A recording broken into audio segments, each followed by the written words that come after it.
Esta semana hubo al menos dos novedades importantes en la convulsionada economía argentina, que será el tema de esta noche en Asuntos Públicos. La primera es que el gobierno decidió unificar la conducción económica en la persona del ministro de Hacienda, Duhovne, algo que, bueno, la sociedad esperaba ansiosamente porque era evidente ya el grado de descoordinación que existía. Y la segunda es que el Banco Central decidió mantener las tasas de interés en el 40% porque dijo en un comunicado eso se hacía para evitar el traspaso a precios de la devaluación.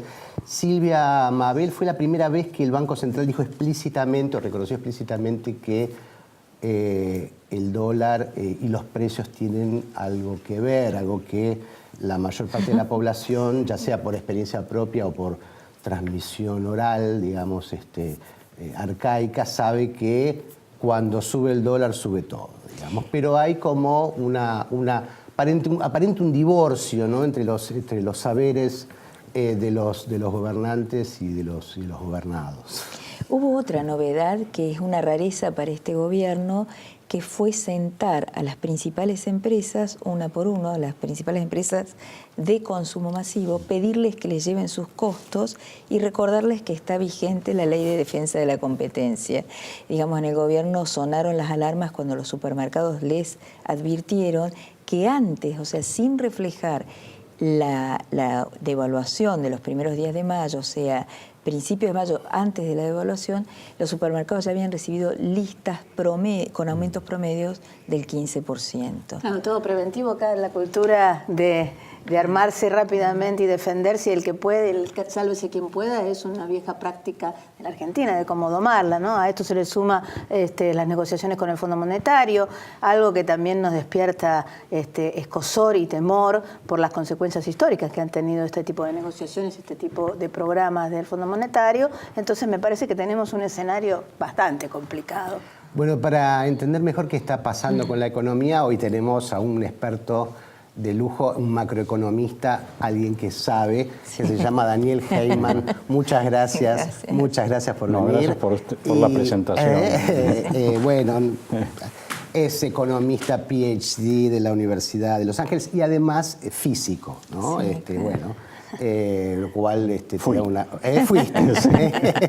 estudiaste y aprendiste. Bueno, digamos que estudiaste física. Y además, bueno, has enseñado desde hace mucho tiempo economía, macroeconomía. Y en la Universidad de Buenos Aires. En la UBA en y en San Andrés. Bueno, por favor, ayúdanos a entender estas convulsiones, no sé cómo llamarlas. ¿Lo esperabas todo esto? Déjame tomar un poquito de distancia, digamos. Yo creo que vale la pena tomar un periodo un poquito más largo desde, ponele, 2011. En 2011 vos tenés un patrón muy interesante, porque en aquel momento, y esto yo creo que es el telón de fondo, en aquel momento exportábamos 84.000 millones de dólares por año. El año pasado fue menos de 60. Este año pega un repunte, pero es temprano para ver una tendencia. O sea, digamos, detrás de la evolución económica de los últimos 6-7 años está este fenómeno de muy fuerte caída de las exportaciones. Que tiene varios factores, pero digamos, por ahí los podemos discutir. Pero el hecho es ese. Al mismo tiempo la economía se estanca. Y 2011 es, digamos, un máximo de crecimiento, 2012 hay una caída, 2013 una suba, 2014 una caída, 15 una suba, 16 una caída, 17 una suba, 18 va a ser positivo aparentemente, pero digamos lo que uno puede esperar de acá a fin de año es más bien de tono pálido. Okay. Ahora, esta es una economía que trató de acomodar de alguna manera distinta, gobierno que va, gobierno que viene, adaptarse a esa cosa que le restringía su capacidad de crecimiento. ¿Okay? Y a medida que, además del estancamiento, lo que vos observás es un agravamiento de, digamos, inclusive un pasaje del superávit en cuenta corriente al déficit en cuenta corriente y del superávit fiscal al déficit fiscal. O sea, esta economía estancada, con menos exportaciones, pasa de los superávit a los déficits. Ahora, cuando pasa de los superávit a los déficits, no puede otra cosa que necesitar financiamiento. Y el financiamiento lo busca de varias maneras. En el gobierno anterior se buscaba a través de la caída de reservas, esencialmente. Digamos, esa fue la manera en la cual se financiaron los déficits en cuenta corriente y un poquito de algunas operaciones tipo el swap chino, etcétera. Este gobierno trata de hacerlo a través del endeudamiento, pero en ese caso, dado eso, se pone en una situación donde el estado de ánimo de los prestamistas potenciales se vuelve en un elemento crítico para la economía. Y lo que hemos visto estos días es que, digamos, el mensaje ha sido tenemos que ver alguna señal de corrección de alguna manera de los déficits, después podemos charlar externo o fiscal, y en ese caso, si antes vos decías, digamos, yo quiero crecer para reducir el déficit fiscal, que era un poquito el mensaje, el crecimiento iba a ser, pero para eso necesitaba financiamiento, ahora el mensaje es, hay que hacer el ajuste. Bajar el gasto. Bajar el gasto para eventualmente volver a regenerar el acceso al crédito que te permita crecer. Y por otro lado, en última instancia, termino con esto, discúlpenme, una de las claves para volver a crecer, si no la clave, es la Argentina ha tratado de reducir las importaciones, pero le resulta difícil. Cuando la economía empieza a moverse, las importaciones crecen rápidamente. Entonces necesitas exportar. O sea, digamos, en última instancia, yo creo que buena parte del partido, digamos, no ahora, pero pensando en un tiempo hacia adelante, se juega en la capacidad de generación de exportaciones. ¿Y por qué tiene esta actitud, este comportamiento tan espasmódico con las exportaciones? O sea, pasar de 80.000 millones de dólares a 60, ¿qué pasó? Bueno, son varias cosas juntas. Una, los precios internacionales son menores, no son bajos históricamente, pero son más bajos que en aquel momento, número uno. Dos, una cosa que bien conocida, había exportaciones de combustibles que ya no hay, digamos, una cuestión energética, que además carga sobre las importaciones por otro lado. Tres, Brasil. Claro. Recesión. Cuatro, más o menos estancamiento de la producción agropecuaria. Claro. Así que es un combo, ¿no? Ahora, todo el mundo habla del déficit fiscal, la causa de los grandes problemas. Esto se ha repetido mucho en la historia económica argentina. La clave está en reducir el déficit fiscal. Lo podríamos llamar los déficit fiscalistas. Y hay otro grupo de economistas, ¿no? Esto es un debate bastante entre economistas, que dicen, bueno, sí, está bien, pero miren que las cuentas corriente externa, que no le dimos mucha bolilla hasta ahora, se ha duplicado el déficit. O sea, y estos son dólares, ¿no? El déficit fiscal se paga en pesos, pero el déficit externo, los turistas que viajan al exterior. La demanda de dólares, ¿para qué? ¿No? Los remesas de utilidad, bueno, todo el mundo demanda dólares y nosotros no producimos dólares salvo exportando. ¿Cómo es este debate entre fiscalistas y cuentacorrentistas? ¿Cómo se entiende esto? Digamos, yo creo que la manera más simple de verlo es un déficit de cuenta corriente implica que vos necesitas financiamiento externo para el gasto total de la economía, para el gasto de la economía en su conjunto. Un déficit fiscal es que vos necesitas financiamiento, interno o externo, para el gasto de un sector de la economía. El sector público. El sector que público. Es un 40, 45. Sí. Casi Ahora, si vos tenés problemas con el déficit externo, significa que tu economía en su conjunto no puede o le cuesta mantener el nivel de gasto total, público y privado. El caso del sector público es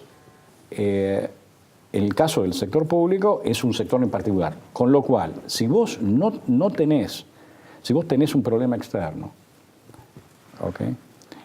El sector público, para ajustar,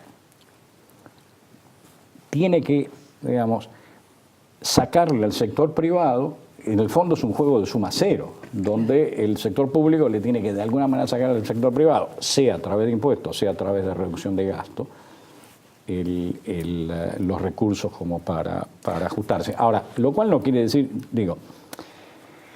si la economía no tiene su sector externo en orden, no puede crecer.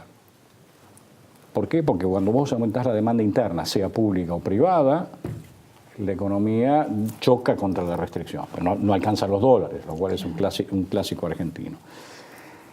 Si vos querés ajustar la cuenta, el déficit fiscal con una economía estancada o en caída, tenés que remar contra la corriente.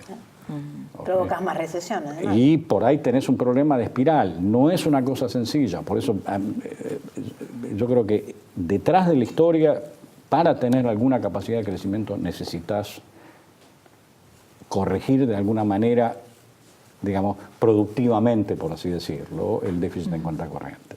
Ahora, los fiscalistas dicen, bueno, el déficit de cuenta corriente es originado por el déficit fiscal, porque como hay que financiarlo en el exterior, nos endeudamos. Bueno, hay relaciones entre los dos, no hay duda, pero en última instancia, si vos querés, digamos, uno puede argumentar que la corrección del déficit fiscal al aumentar el ahorro público, aumenta el ahorro nacional.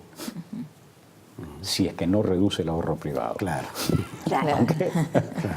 Ahí está. Los privados agarran la plata y se van corriendo. Claro. O, digamos, compensan el ajuste fiscal aumentando, tratando de mantener su gasto y endeudándose. Pero el punto es, puede haber este mecanismo, pero el mecanismo es indirecto. O sea, en última instancia, te digo, si vos mirás en la manera más obvia la cuenta corriente o la balanza comercial, vos tenés las exportaciones que están, en el caso argentino, bastante, digamos, asociadas con la oferta de exportación. O sea, tenés una buena cosecha, exportás más, pero, digamos, si tenés nuevas industrias de exportación, es eso, la generación de oferta exportable. Exportamos lo mismo y de acuerdo a lo que podemos producir, no como un criterio organizado pensando que... Bueno, digo, eso es una de las cosas que tenemos hacia adelante, que es ver cómo podemos generar una corriente de exportaciones importante, como para cerrar la brecha. Y por otro lado tenés la demanda de importaciones, que depende esencialmente del nivel de actividad. O sea que tenés dos determinantes clave, que son la capacidad de oferta exportable y el nivel de actividad. Moraleja, si la política fiscal actúa sobre la cuenta corriente es a través de estas dos variables, o bajando la demanda interna. Bueno, tenemos otro bloque todavía, así que no se vayan porque enseguida volvemos, vamos a hablar de la política económica, qué va a pasar con la política económica y el acuerdo con el FMI. Ya volvemos.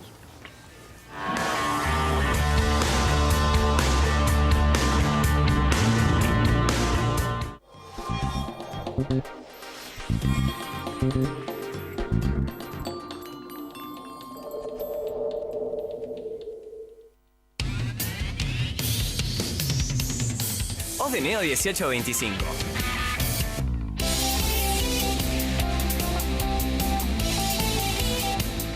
Estamos. ¿Qué es crecer para vos? ¿Pudiste entrar, Abu?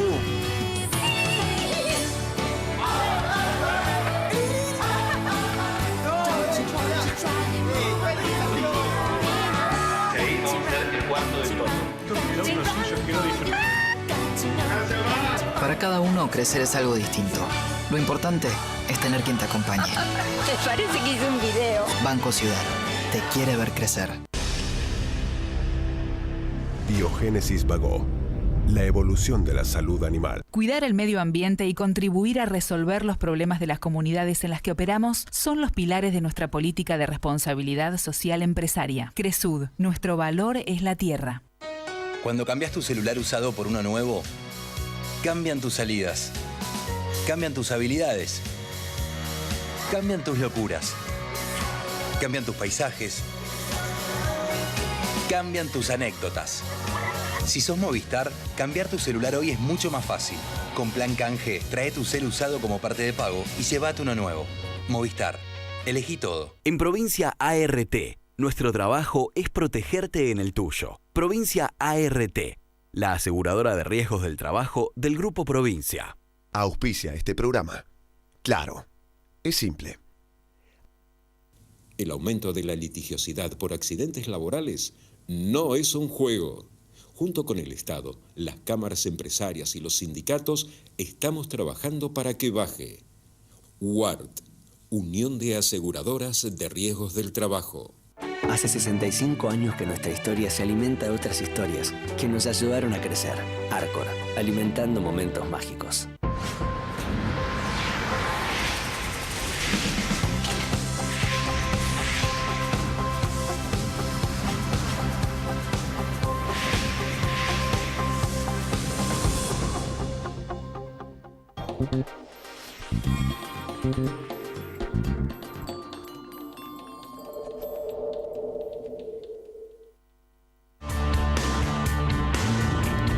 Seguimos en Asuntos Públicos haciendo foco sobre la economía argentina y otra de las novedades de esta semana fue que las autoridades dijeron que las tasas de interés de 40%, Silvia Mal, van a estar por un buen rato, ¿no? Lo cual despierta muchas preguntas sobre la política monetaria. Vamos a aprovechar lo que lo tenemos a Daniel Heyman acá para que nos cuente un poquito cómo entender esta etapa, ¿no? O sea, la política del Banco Central, que fue el principal actor antiinflacionario en la Argentina, aparentemente su política de metas de inflación ha fracasado, porque ya van a ser 2 años que no se cumplen las metas. Son dos cosas. Una es esta coyuntura de estos días. Digamos, venimos de un periodo, digámoslo así, de turbulencia, llamémoslo crisis o no lo llamemos crisis, pero un periodo complicado en el mercado de cambios y en el mercado financiero en general. O sea que ahí, digamos, lo que uno observa en general se hace con los instrumentos que hay, y la suba de la tasa de interés es una manera de disuadir la compra de dólares. Clásico, sí. Clásico.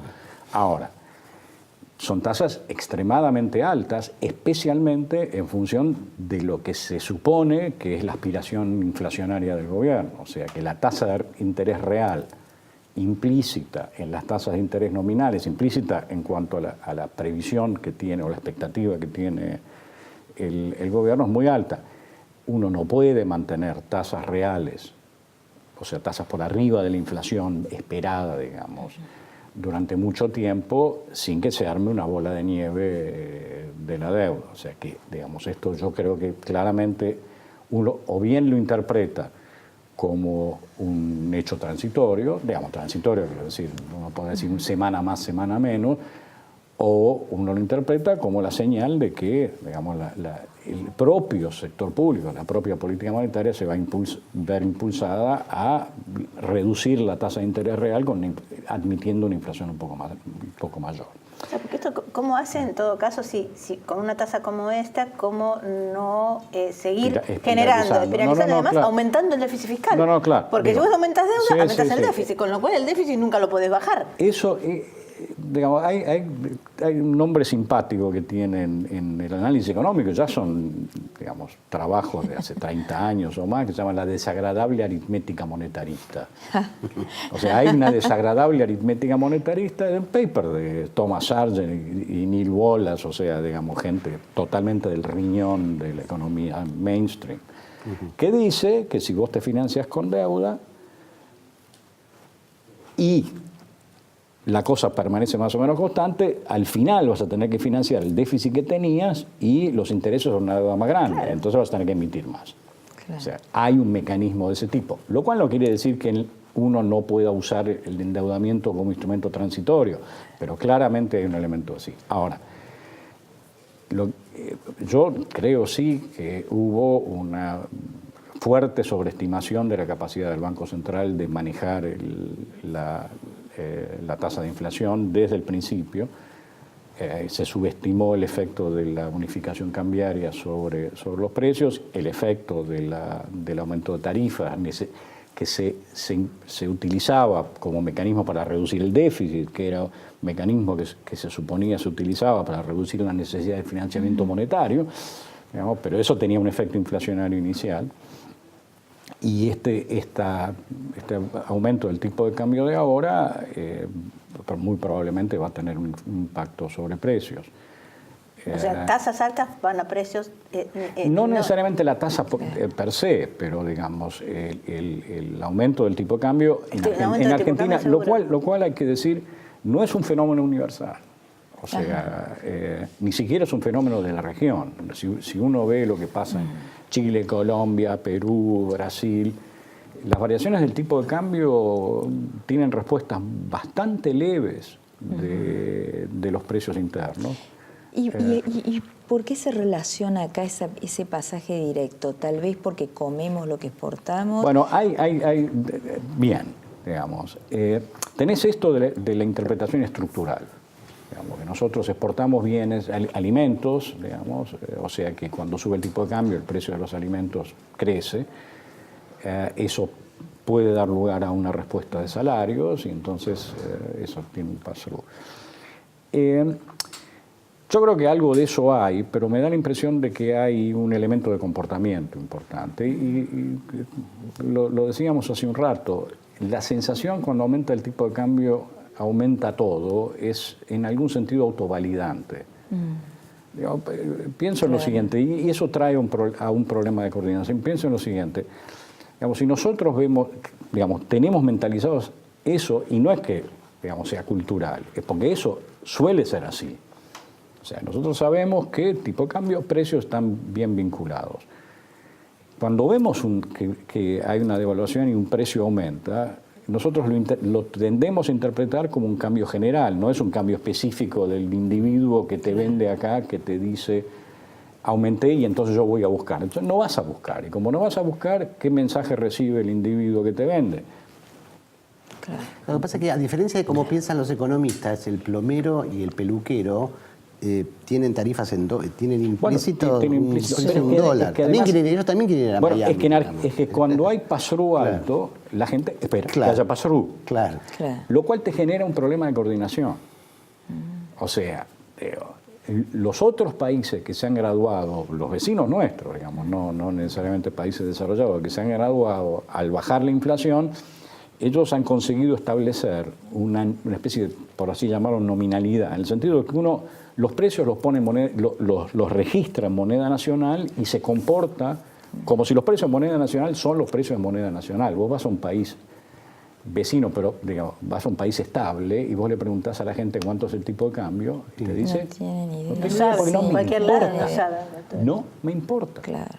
O sea, nosotros estamos acá, pero estamos acá en función de la experiencia. Hay que tomarlo como es, a menos que uno, charlábamos también, bueno, esto de tratar de convencer a los formadores de precios importantes de que, digamos, ¿por qué no nos coordinamos un poquito mejor? Y entonces, al suavizar el pass-through de cada uno, suavizamos el pass-through de todos.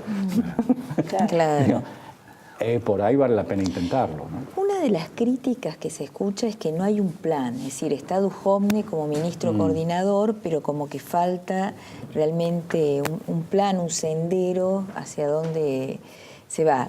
Y que el riesgo es que, bueno, el plan se coordine con el fondo o, bueno, que lo haga el fondo directamente. El fondo no quiere, aparentemente, por lo que dice, no sabemos. Sí, pero ciertamente va a haber metas. Va a haber metas, con el fondo, claro. Y, digamos, por así decirlo, los números macroeconómicos, grandes números macroeconómicos, da la impresión, por lo menos en términos fiscales y monetarios, van a estar escritos ahí. Claro. O sea, digo, es indudable que la presencia del fondo agrega un actor, gran actor, claro.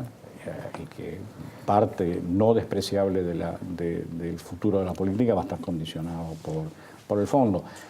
Lo cual, digamos, tiene algunas repercusiones. En parte vamos a ver qué es lo que el fondo pide. Tal vez el fondo sea menos contractivo, por lo menos la actitud que ha tomado en Europa con el ajuste, por ejemplo, griego, digamos, es más flexible de lo que solía ser en el pasado. Por lo menos, digamos, el fondo estaba a favor de una reducción de la deuda de Grecia, por ejemplo, y creo que tiene alguna percepción de que, digamos, los multiplicadores sobre la demanda de las contracciones fiscales pueden ser grandes.